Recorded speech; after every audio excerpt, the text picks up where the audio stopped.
जय श्री राम दोस्तों, आप सभी लोगों को। अभी मैं आप लोगों को बालकांड का मांसकांड का 5वां विश्राम सुनाऊंगी।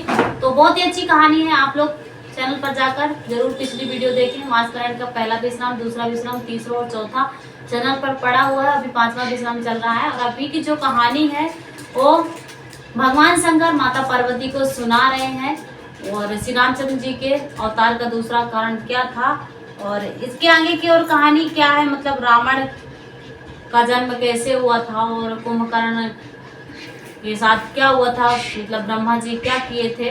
तो वो सारी कहानी तो आप लोग चैनल पर जाकर जरूर देखें। अब आगे की कहानी क्या है आप लोग जरूर सुनिए।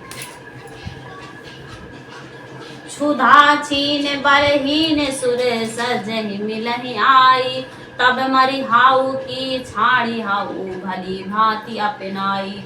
मुख से दुर्लभ और बलहीन होकर देवता सहज ही में आ मिलेंगे, तब उनको मैं मार डालूंगा अथवा भली भांति अपने अधीन कर कर सर्वथा पराधीन करके छोड़ दूंगा। मेघनाद कहूँ पुनि हंग केवारा दी नहीं चुकी, बालू बयरु बढ़ावा जे सुर समर धीर बलवाना, जिनके बरिए कर अभिमाना। राम सिया राम सिया राम जय जय राम।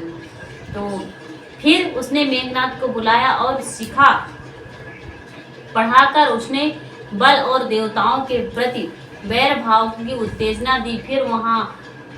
फिर कहा, हे पुत्र, जो देवता रण में धीर और बलवान हैं और जिन्हें लड़ने का अभिमान है, तिनहि जी तिरन आने से बाधी, उठ सुत पितु अनुशासन काधी। यही विधि सब ही आज्ञा दीनी, आपन चलहु गदा कर लीनी। राम सिया राम जय जय राम। उन्हें युद्ध में जीत कर बांध लाना, बेटे के ऊपर पिताजी की आज्ञा को सिरोधार्य किया। इसी तरह उसने सबको आज्ञा दी और आप ही हाथ में लगा देकर चल दिए। चलन दसानन डोलती अवनी, गरजत गर्भ स्त्रव सुर रवनी। राम ने आपति सुन्यहु सकोरा, देवहि ताकि मेरु गिर खोहा। राम सिया राम जय जय राम। रावण के चलते ही पृथ्वी डगमगाने लगी और उसके गरजना से देव रमणियों के गर्भ गिरने लगे। रावण को क्रोध रहित आते हुए देखकर देवताओं के सेमरू पर्वत की गुफाएं टकी भागकर सिमरु की गुफाओं का आश्रय लिया। दिग्पल्लों के लोक सुहाए, सुने सकल दसानन पाए। पुनि पुनि सिंहनाद करी भारी, देई देवतन गारी पचारी। राम सिया राम जय जय राम। दिक्पालों के सारे सुंदर लोकों को रावण ने सुना पाया। वह बार बार भारी सिंह गर्जना करके देवताओं को ललकार कर गालियां देता था। रन मद मत फिरहि जग धावा, प्रतिफट खोजत कतहु न पावा। रवि शशि पावन वरुण धन धारी, अग्नि काल जम सब अधिकारी। राम सिया राम जय जय राम।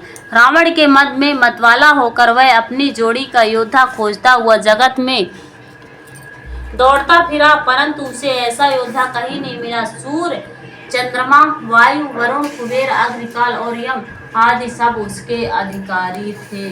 किन्नर सिद्ध मनुज सुर नागा, हठ सब ही के पंथ। ब्रह्म श्रेष्ठ जय लघु तनुधारी, 10 मुख बसवत नर नारी। किन्नर सिद्ध मनुष्य देवता और नाग सभी के पीछे वह हठ पूर्वक पड़ गया, किसी को भी उसके शांत पूर्वक नहीं बैठने दिया। ब्रह्मा जी की दृष्टि में जहाँ तहाँ शरीरधारी स्त्री पुरुष थे, सभी रावण के अधीन हो गए। आय सुकरहि सकल भय भीता, नमहि आई नित्य चरण विनीता। डर के मारे सभी उनकी आज्ञा का पालन करते थे और नित्य आकर नम्रता पूर्वक उसके चरणों में सिर नवाते थे। सियावर रामचंद्र की जय। भुजबल विश्ववस्य करि राखे सीखो न स्वतंत्र मड़ली के मनि रावण जाई करहि निज मंत्र। उसके भुजाओं के बल से सारे विश्व को वश में कर लिया, किसी को स्वतंत्र रहने नहीं दिया। इस प्रकार मंडली राजा का शिरोमणि यानी सर्वभाव सम्राट रावण और अपनी इच्छानुसार राज्य करने लगा। जो रावण था वो अपनी इच्छानुसार राज्य करने लगा था। देव जक्ष गंधर्व करे किन्नर नाग कुमारी जीती बड़ी निज बाहुबल बाहु सुंदर बर नारी।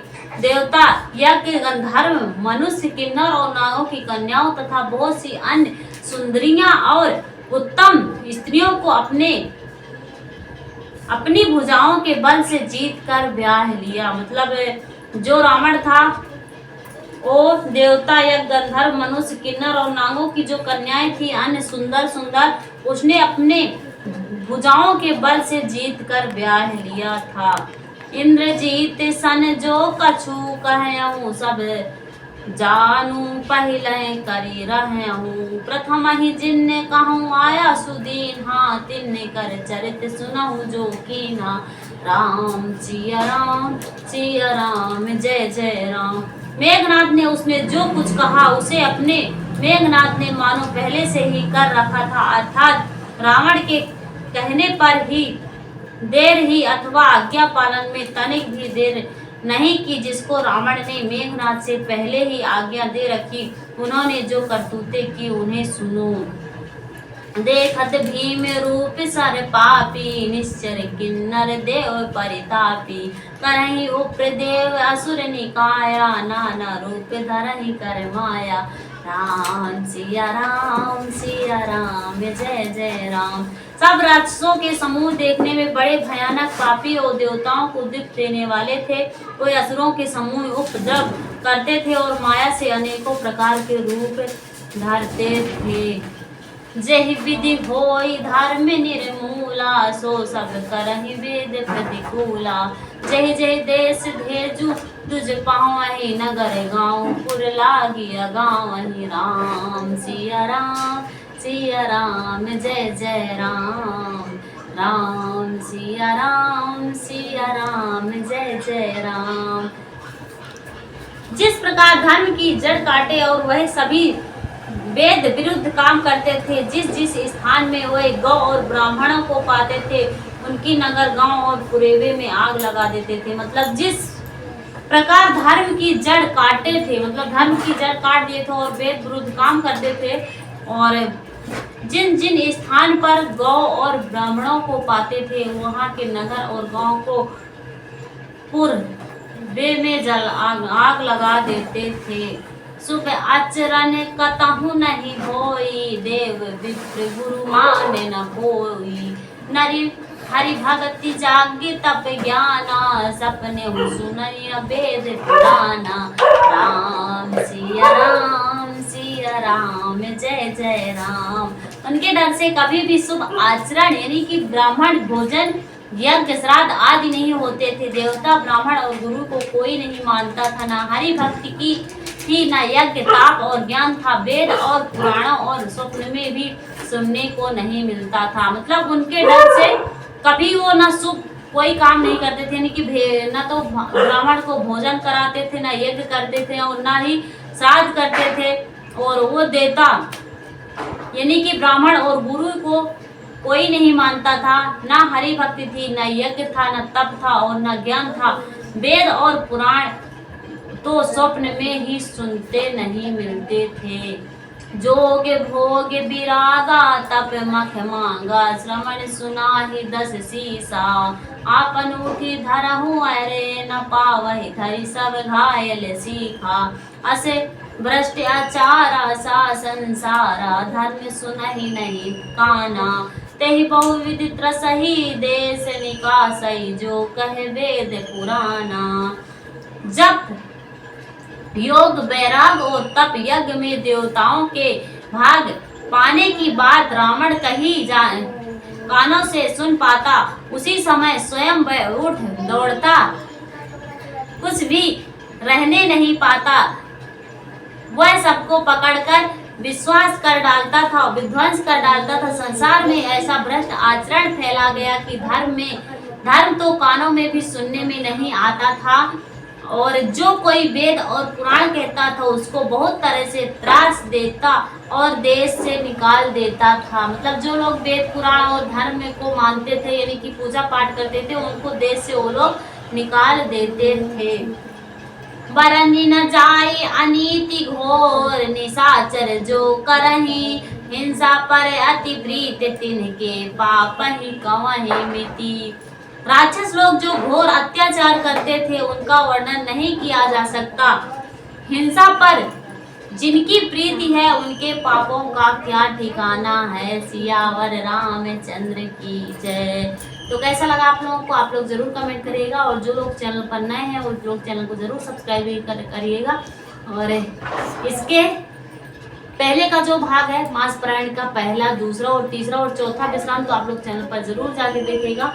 और अभी मास पारायण का 5वां विश्राम पढ़ी हूँ, तो आप लोग जरूर सुने, और कैसा लगा आप लोगों को कमेंट जरूर करें। और यदि नए हैं आप लोग तो चैनल को सब्सक्राइब करें, शेयर करें, कमेंट करें। तो और आगे मैं वैसे रामायण पूरी पढ़ूंगी, तो आप लोगों को पूरी रामायण सुनना है तो चैनल को सब्सक्राइब तो करना पड़ेगा, तभी आप लोग पूरा सुन पाएंगे। इसलिए आपको चैनल को सब्सक्राइब करिए, शेयर करिए और कमेंट करिए। और चलिए अब नेक्स्ट दिन मिलते हैं। आगे का प्रसंग सुनने के लिए आप लोग जरूर मेरे चैनल पर जाकर वीडियो जरूर देखें। तब तक के लिए सभी को जय श्री राम।